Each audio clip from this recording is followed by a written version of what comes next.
বিসমিল্লাহির রহমানির রহিম। সেই চাদর উপরে রাখা হলো। প্রথমে প্রথম চাদরটা মোড়া হলো, অতঃপর দ্বিতীয়টা, অতঃপর তৃতীয়টা। এইভাবে আমাদের রাসূল মুহাম্মদ সাল্লাল্লাহু আলাইহি ওয়াসাল্লামকে কাফন দেওয়া হয়েছিল। এই দৃশ্য দেখে যাকে জান্নাতের প্রত্যেকটা দরজা থেকে ডাকবে তিনি হলেন খলিফায়ে আউয়াল আবু বকর সিদ্দিক রাদিয়াল্লাহু আনহু। তিনি ওসিয়ত করলেন, আমি যখন মরে যাব আল্লাহ রাসূল সাল্লাল্লাহু আলাইহি ওয়াসাল্লামকে যেভাবে কাফন দেওয়া হয়েছিল তুমি সেইভাবে কাফন দেবে। আল্লাহ রাসূল সাল্লাল্লাহু আলাইহি ওয়াসাল্লাম যেভাবে কাফন দেওয়া হয়েছিল, তিনটে লম্বা লম্বা চাদর ছিল, তিনটে লম্বা লম্বা চাদর ছিল। আর আমাদের সমাজে, আপনাদের কথা বলতে পারবো না, আমাদের সমাজে ইতিপূর্বে রেওয়াজ ছিল যে এরা কাপড় দিত, একটা লুঙ্গি, একটা জামা এবং একটা চাদর, অর্থাৎ তিনটে থাকতো। কেউ কেউ এটাকে জায়েজ বলেছেন, তবে আমরা মনে করি যে আমাদের রাসূল মুহাম্মদ সাল্লাল্লাহু আলাইহি ওয়াসাল্লামকে যে কাপড়ে কাফন দেওয়া হয়েছিল এটা হলো সর্বোত্তম কাপড়। সুতরাং আমরা সকলেই আমাদের মৃতদের এইভাবে কাফন দেব, অর্থাৎ পুরুষদের তিনটে লম্বা লম্বা চাদর করব, অতঃপর বডিতে রাখবো। প্রথমে প্রথম কাপড়টা, অতঃপর দ্বিতীয় কাপড়টা, অতঃপর তৃতীয় কাপড়টা জড়িয়ে তিনটে বাঁধন দিয়ে আমরা আমাদের মৃত বডিকে এইভাবে কাফন দেব।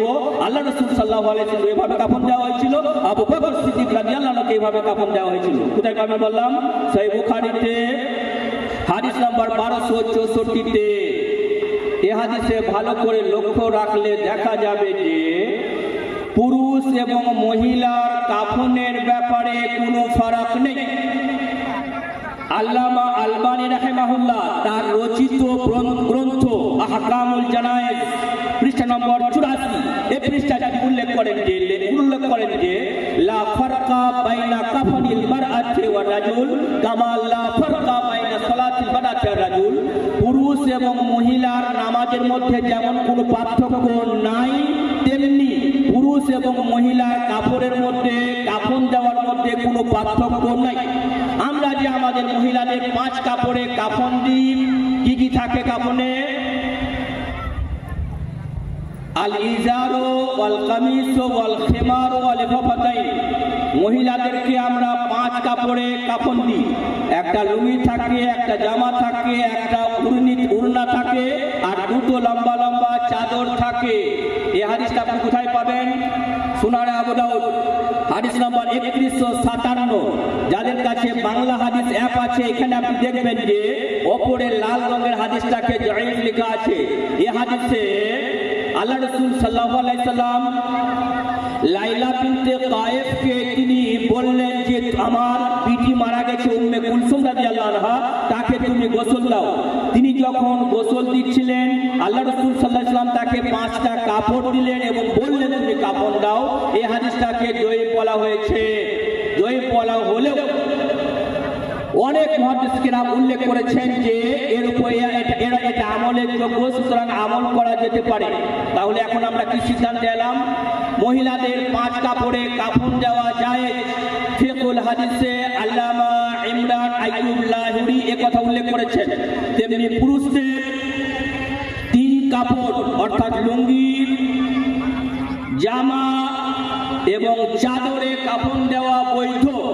আমরা যেটা বোঝাতে চাইছি যে উত্তম যেটা সেটা আমরা দেব। আমাদের রাসূল মুহাম্মদ সাল্লাল্লাহু আলাইহি ওয়াসাল্লামকে যেভাবে কাফন দেওয়া হয়েছিল সেইভাবে কাফন দেব। হাদা ওয়া আফজাল, এটা হলো সর্বোত্তম। সেটা কিভাবে ছিল? 3টে চাদর ছিল। প্রথমে প্রথম চাদর, অতঃপর দ্বিতীয় চাদর, ইয়ালুফু বাযুহু বাযান, পরস্পরটা পরস্পরের সাথে মোড়া ছিল। আমরা যদি এইভাবে আমাদের মৃতদেহ কাফন দিই, হাদা ওয়া আফজাল বিইত্তিফাকিল উলামা, উলামাদের ঐকমত্যে এটা উত্তম যে আমাদের রাসূল মুহাম্মদ সাল্লাল্লাহু আলাইহি ওয়াসাল্লামকে যেভাবে কাফন দেওয়া হয়েছিল সেইভাবে কাফন দিতে হবে। তাহলে মৃত ব্যক্তির জীবদ্দশায় সম্পত্তি বন্টন হারাম। যদি কোনো ব্যক্তি জীবদ্দশায় সন্তানদের মাঝে সম্পত্তি বন্টন করেছে তাকে চিরস্থায়ী অর্থাৎ দীর্ঘদিন জাহান্নামে থাকতে হবে বলে স্বয়ং আল্লাহ রাব্বুল আলামিন সূরা নিসা আয়াত নম্বর 14-তে উল্লেখ করেছেন। মরে যাওয়ার পরে পর্যায়ক্রমে সম্পত্তি বন্টন হবে 4 ভাগে। এটা ছিল নাম্বার 1 অর্থাৎ কাফন। কি বুঝতে পারলাম? যখন আমাদের মধ্যে কেউ মরে যাবে আমরা চেষ্টা করব ওই ব্যক্তির কোনো ত্যাক্ত সম্পদ পয়সা আছে কিনা।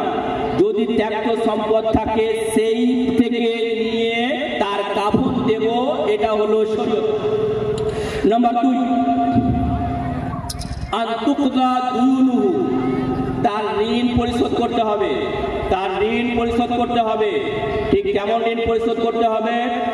সহিহ বুখারী হাদিস নাম্বার 2299, হাদিসের বর্ণনাকারী আবু হুরায়রা রাদিয়াল্লাহু আনহু তিনি বলেন, কানা ইযা তুফিয়া রাজুলু হাল লাহু দাইনুন ইউসআল হাল তারাকা লিদাইনিহি কাদা। আল্লাহ রাসূল সাল্লাল্লাহু আলাইহি ওয়াসাল্লামের যুগে যদি কোনো মৃত ডেড বডিকে নিয়ে আসা হতো, যদি তার ঋণ থাকতো, আল্লাহ রাসূল সাল্লাল্লাহু আলাইহি ওয়াসাল্লাম সকলের সামনে জিজ্ঞেস করতেন, কি জিজ্ঞেস করতেন? হাল তারাকা লিদাইনিহি মিন কাদা, এই লোকটা কি ঋণ পরিশোধ করার জন্য কিছু ছেড়ে গেছে? ফাইন ক্বালু নাম, যদি লোকেরা বলতো হ্যাঁ ছেড়ে গেছে, সাল্লাল্লাহু আলাইহি, আল্লাহ রাসূল সাল্লাল্লাহু আলাইহি ওয়াসাল্লাম নিজে তার জানাজা পড়তেন। ওয়াইন ক্বালু লা, যদি লোকেরা বলতো না এ ঋণ পরিশোধের জন্য কিছু ছেড়ে যায়নি, তিনি কি বলতেন? সাল্লু আলা সাহিবিকুম, তোমরা তোমাদের সাথীদের নামাজ পড়ে নাও। অর্থাৎ আল্লাহ রাসূল সাল্লাল্লাহু আলাইহি সাল্লাম ঋণী ব্যক্তির জানাজা পড়তেন না। এই হাদিসের প্রথমাংশে আমরা এই কথা বুঝতে পারলাম। এই জন্য আমাদের জীবনে যত রকম বিপদ আসুক না কেন, আমরা সর্বপ্রথম চেষ্টা করব আমার ঋণ পরিশোধ করা। সামান্য একটু আইডিয়া দিই যে ঋণটা কেমন জিনিস। আমাদের রাসূল মুহাম্মদ সাল্লাল্লাহু আলাইহি ওয়াসাল্লাম আমাদেরকে নির্দেশ প্রদান করেছেন, যখনই তোমরা নামাজ পড়বে, প্রত্যেক নামাজের শেষ রাকাতে একটা দোয়া পড়বে। কোথায় পাবেন আপনি? সহিহ বুখারী হাদিস নম্বর 832, হাদিসের বর্ণনাকারী আয়েশা সিদ্দিকা রাদিয়াল্লাহু আনহা তিনি বলছেন, আল্লাহ রাসূল সাল্লাল্লাহু আলাইহি ওয়াসাল্লাম এই দোয়া করতেন, আল্লাহুম্মা ইন্নী আউযু বিকা মিন আযাবিল কবর ওয়া আউযু বিকা মিন ফিতনাতিল মাসিহিদ দাজ্জাল ওয়া আউযু বিকা মিন ফিতনাতিল মাহইয়া ওয়া ফিতনাতিল মামাত। আল্লাহুম্মা ইন্নী আউযু বিকা মিনাল মা'সামি ওয়াল মাগরাম ওয়া মিনাল মাগরাম। দুরকমে আছে। এখানে কি হলো? আল্লাহ রাসূল সাল্লাল্লাহু আলাইহি ওয়াসাল্লাম বলেছেন, যখনই তোমরা নামাজ পড়বে তো নামাজের শেষ রাকাতে এই দোয়াটা পড়বে। এই দোয়াটার শেষ বাক্যর এর অর্থ কি হলো? আল্লাহুম্মা ইন্নী আউযু বিকা, হে আল্লাহ আমি তোমার কাছে আশ্রয় চাইছি, মিনাল মা'সামি মানে পাপ কাজ থেকে, ওয়াল মাগরাম এর মানে হলো ঋণের বোঝা থেকে, অর্থাৎ ঋণ থেকে।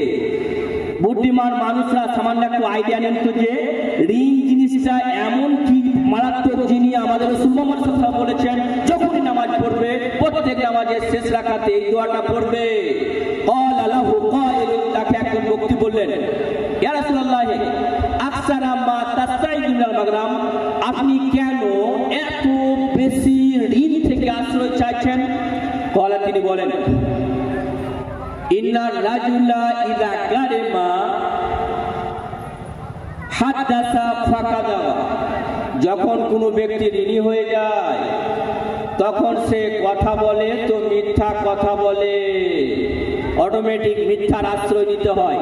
ধরে নিন আমি কাউরির কাছে ঋণ নিয়েছি, আর এখানে একটা কথা আমরা বলিনি যে আমরা পরস্পরে যখন ঋণের লেনদেন করব, রব্বুল আলামিন আমাদেরকে যে পদ্ধতিতে ঋণের লেনদেন করতে বলেছেন আমরা সেই পদ্ধতিতে ঋণের লেনদেন করব।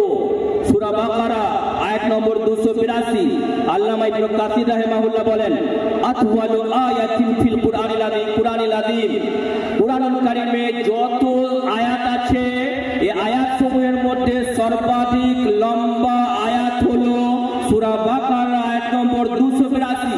এই আয়াতে আল্লাহ তাআলা ঋণের কথা উল্লেখ করেছে, এই জন্য এই আয়াতের নাম হলো আয়াতুদ দাইন, মানে ঋণের আয়াত। এই আয়াতে রব্বুল আলামিন আমাদেরকে নির্দেশ প্রদান করছেন, ইয়া আইয়ুহাল্লাযীনা আমানু, হে ওরা যারা ঈমান এনেছো, সবাইকে নয় কেবলমাত্র মুমিনদেরকে, ইযা তাদায়ানতুম বিদাইনিন ইলা আজালিন মুসাম্মা, যখন তোমরা পরস্পরে ঋণের আদান প্রদান করবে নির্দিষ্ট সময়ে, ফাকতুবু, তা তোমরা লিখে রাখবে, ওয়ালি ইয়াকতুব বাইনাকুম কাতিবুম বিল আদল, তোমাদের মাঝে একজন ব্যক্তি ন্যায় পরায়ণ ভাবে লিখবে। পরবর্তীতে তিনি উল্লেখ করেন, ওয়াস্তাশহিদু শাহিদাইনি মিন রিজালিকুম, তোমাদের মধ্যে দুজন ব্যক্তিকে সাক্ষ্য রাখতে হবে। এই আয়াতে রব্বুল আলামিন নির্দেশ প্রদান করলেন যে যখন আমরা পরস্পরের ঋণের লেনদেন করব তখন ঋণের ওই মজলিসে 5 জন ব্যক্তির উপস্থিতি লাগবে। নম্বর 1 ঋণদাতা, নম্বর 2 ঋণ গ্রহীতা, নম্বর 3 একজন লেখক, নম্বর 4 এবং 5 দুইজন সাক্ষ্য। 5 জন ব্যক্তির উপস্থিতিতে ঋণের লেনদেন করতে হবে। এটা কার নির্দেশ? রব্বুল আলামিনের নির্দেশ। এই জন্যই তো আমাদের রাসূল মুহাম্মদ সাল্লাল্লাহু আলাইহি ওয়াসাল্লাম নির্দেশ প্রদান করেছেন, যখনই তোমরা নামাজ পড়বে শেষ রাকাতে ঋণ থেকে আশ্রয় চাইবে। যদি কোনো কারণে 5 জন ব্যক্তির উপস্থিতি না হয়, ধরেন আমার কাছে কেউ টাকা চাইতে এলো, আমি তাকে ঋণ দিলাম, 5 জন ব্যক্তি নাই, এক্ষেত্রে আমরা কি করব? এ ব্যাপারে সহিহ বুখারী কিতাবুল কিফালা অর্থাৎ দায়িত্ব জিম্মেদারের অধ্যায়ে আল্লাহ রাসূল সাল্লাল্লাহু আলাইহি ওয়াসাল্লাম জিজ্ঞেস করেন, আন্না রাজুলাম মিন বানি ইসরাঈলা আকরাদা রাজুলাম মিন বানি ইসরাঈলা বি1000 দিনার। বানি ইসরাঈল যুগের একজন ব্যক্তি অপর একজন ব্যক্তির কাছে 1000 টাকা ধার নিল। তিনি বললেন, ফাশহাদু, তুমি সাক্ষ্য নিয়ে এসো। তিনি বললেন, কাফা বিল্লাহি শাহিদা, আল্লাহ তাআলা আমাদের মাঝে সাক্ষ্যের জন্য যথেষ্ট। তিনি আবার বললেন, তুমি কোনো দায়িত্বশীল ব্যক্তি নিয়ে এসো। তিনি আবার বললেন, কাফা বিল্লাহি কাফিলা, আল্লাহ তাআলাই আমাদের মাঝে উত্তম দায়িত্বশীল। এখানে কি বুঝতে পারলাম? আল্লাহ তাআলাকে সাক্ষ্য রেখে ঋণের আদান প্রদান করতে পারা যায় যখন 5 জন ব্যক্তি খুঁজে পাওয়া যাবে না তখন। তাহলে সূরা বাকারা আয়াত নম্বর 282 ঋণের লেনদেনের সময় 5 জনের ব্যক্তি উপস্থিত থাকতে হবে। আল্লাহ রাসূল সাল্লাল্লাহু আলাইহি ওয়াসাল্লাম সহিহ বুখারী প্রথম খণ্ডের কিতাবুল কাফালার অধ্যায়ে উল্লেখ করেছেন যে যদি আল্লাহকে সাক্ষী রেখে ঋণের আদান প্রদান করেন হাদা হুয়া জায়েজ, এটাও বৈধ। সুতরাং আমরা কি করব?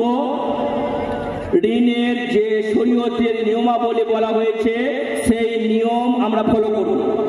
কেন ঋণের জন্য এত কড়া নিয়ম? এই হাদিসটা শুনেন তো, সূরা নাসাই হাদিস নম্বর 46-84 আল্লাহ রাসূল সাল্লাল্লাহু আলাইহি ওয়াসাল্লাম বলেন, ওয়াল্লাযী নাফসি বিয়াদিহি ওয়ালাউ আন্না রাজুলান কুতিলা ফি সাবিলিল্লাহি সুম্মা উহিয়া সুম্মা কুতিলা সুম্মা উহিয়া মা দাখালাল জান্নাতা হাত্তা ইউকদা আনহু দাইনুহু।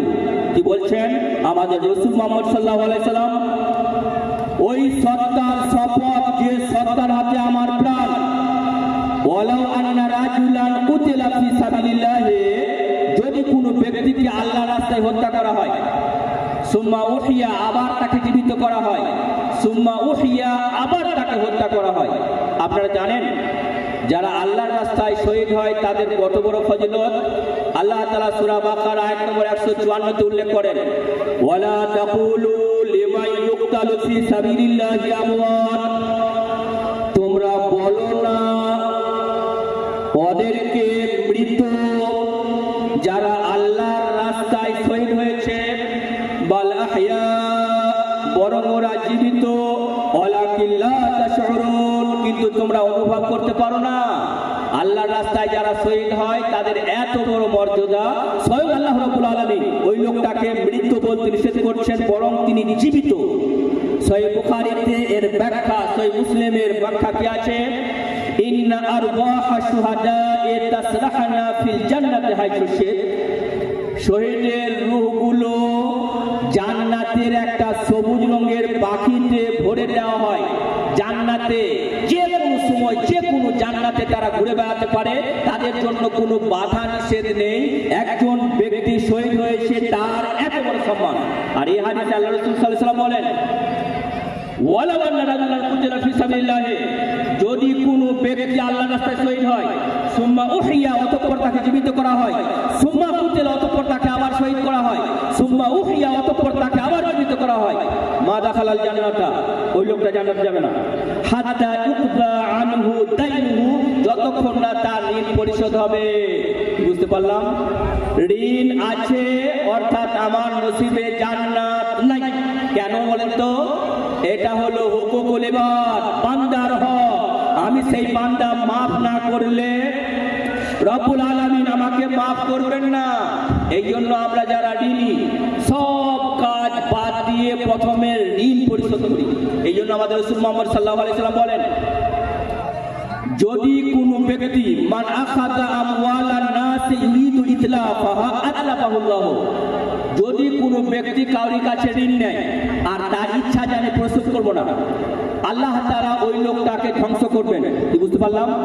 আমি ঋণ নিলাম অতঃপর পরিশোধ করলাম না, রব্বুল আলামিন ওই লোকটাকে দুনিয়াতে ধ্বংস করবেন। আর আমরা যারা আলোচনা করি এটা আমাদের বিশ্বাস, all talks of our prophet Muhammad peace be upon him are absolutely correct। আমাদের রাসূল মুহাম্মদ সাল্লাল্লাহু আলাইহি ওয়াসাল্লাম যা বলেন সবটাই সত্য, এটা আমাদের মুসলিমদের বিশ্বাস। তিনি বলেছেন আল্লাহ তাআলা ওই লোকটাকে কি করবেন না, maaf করবেন না। সুতরাং আল্লাহ তাআলা ওই লোকটাকে maaf করবেন না যতক্ষণ না তার ঋণ হবে, ঋণ পরিশোধ হবে। যদি কোনো ব্যক্তি ঋণী হয় আর তার ইচ্ছা আমি ঋণ শোধ করব না, আতলাফাহুল্লাহ, আল্লাহ তাআলা ওই লোকটাকে ধ্বংস করবেন। আর তারপরে আগে শুনেন আল্লাহ রাসূল সাল্লাল্লাহু আলাইহি ওয়াসাল্লাম বলেন মান আখাযা আমওয়ালান নাস ইউরিদু আদাহা, যদি কোনো ব্যক্তি কারোর কাছে ঋণ নেয় তার ইচ্ছা যে আমি ঋণ শোধ করবই, ঋণ শোধ করবই, আল্লাহ রাব্বুল আলামিন ওই লোকটাকে মারবেন না। ইউরিদু আদাহা আদাল্লাহু আনহু, আল্লাহ তাআলা তার পক্ষ থেকে ঋণ পরিশোধ করে দেবেন। বুঝতে পারলাম? আমরা যারা ঋণী কেবলমাত্র আমি দৃঢ় প্রতিজ্ঞাবদ্ধ হব যে আমি ঋণী, ঋণ আমি পরিশোধ করবই। এই জন্য আমি সব কাজ বাদ দিয়ে প্রথমে ঋণ পরিশোধ করব। যদি কোনো কারণে ওই লোকটা হার্ট অ্যাটাক করে মারা যায়, রব্বুল আলামিন তার ঋণ পরিশোধের ব্যবস্থা করবেন। কিভাবে ব্যবস্থা করবেন? এই হাদিস শুনুন। ফালাম্মা ফাতাহাল্লাহুল ফুতুহা, যখন আল্লাহ তাআলা অনেক যুদ্ধে বিজয় প্রদান করলেন, এখন বাইতুল মালে অনেক সম্পদ, তিনি উদ্দাত্ত কণ্ঠে ঘোষণা করলেন আনা আউলা বিল মুমিনিনা মিন আনফুসিহিম, আমি হচ্ছি মুমিনের সবচাইতে নিকটাত্মীয়। মান তারাকা মালান ফালিওয়ারাসাতিহি, যে ব্যক্তি সম্পদ ছড়ে গেল এটা তার ওয়ারিসদের মাঝে বণ্টন হবে। ওয়া মান তারাকা কাল্লান আইদাইনান, যে ব্যক্তি ঋণ ছড়ে গেল, ঋণ ছেড়ে গেল, ফাইলাইয়া, এটা আমার দায়িত্ব, আমি ঋণ তার পক্ষ থেকে আদায় করে দেব। আল্লাহ রাসূল সাল্লাল্লাহু আলাইহি সাল্লাম যদি কোনো ঋণী ব্যক্তি মারা যেতেন আর ঋণ পরিশোধের জন্য তার ত্যাক্ত সম্পদ নাই, তখন তিনি বাইতুল মাল থেকে ঋণ পরিশোধ করতেন। কেন? এই জন্য করতেন যে আমাদের মাঝে ওই লোক নামাজ পড়তো, ঋণ আছে, ঋণ ছিল বলে ওই লোকটার নসিবে জান্নাত নাই। আর এটা আমরা কি করে চাইবো যে আমাদের মাঝে একজন ব্যক্তি নামাজ পড়ছিল আর তার ঋণ ছিল, ঋণ শোধ করতে পারেনি, মারা গেল, আর লোকটা জান্নাতে যাবে না। এই জন্য আমরা যারা সমাজের দায়িত্বশীল ব্যক্তি, মসজিদের কমিটি, তাদের ঘাড়ে এই দায়িত্ব বর্তাবে। আমাদের কোনো মুসল্লি যদি হঠাৎ হার্ট অ্যাটাক করে মারা যায়, ওর ঋণ আছে, ঋণ পরিশোধ করার জন্য কিছু ছেড়ে যায়নি, তখন মসজিদ কর্তৃপক্ষ এর ঋণ পরিশোধ করবে। মসজিদ কর্তৃপক্ষ কি তার নিজের প্যাকেট থেকে টাকা দিয়ে তার ঋণ পরিশোধ করবেন? দরকার নেই। এর জন্য শরীয়তে অপশন আছে। সূরা তাওবা আয়াত নম্বর 7 আল্লাহ তাআলা বলেন ওয়াল গারিমিন, যারা ঋণী তাদের জন্য যাকাতের একটা খাত উল্লেখ করা হয়েছে। সুতরাং মসজিদ কমিটি এলাকার বিশিষ্ট বড় লোকদের কাছ থেকে যাকাতের পয়সা আদায় করবেন।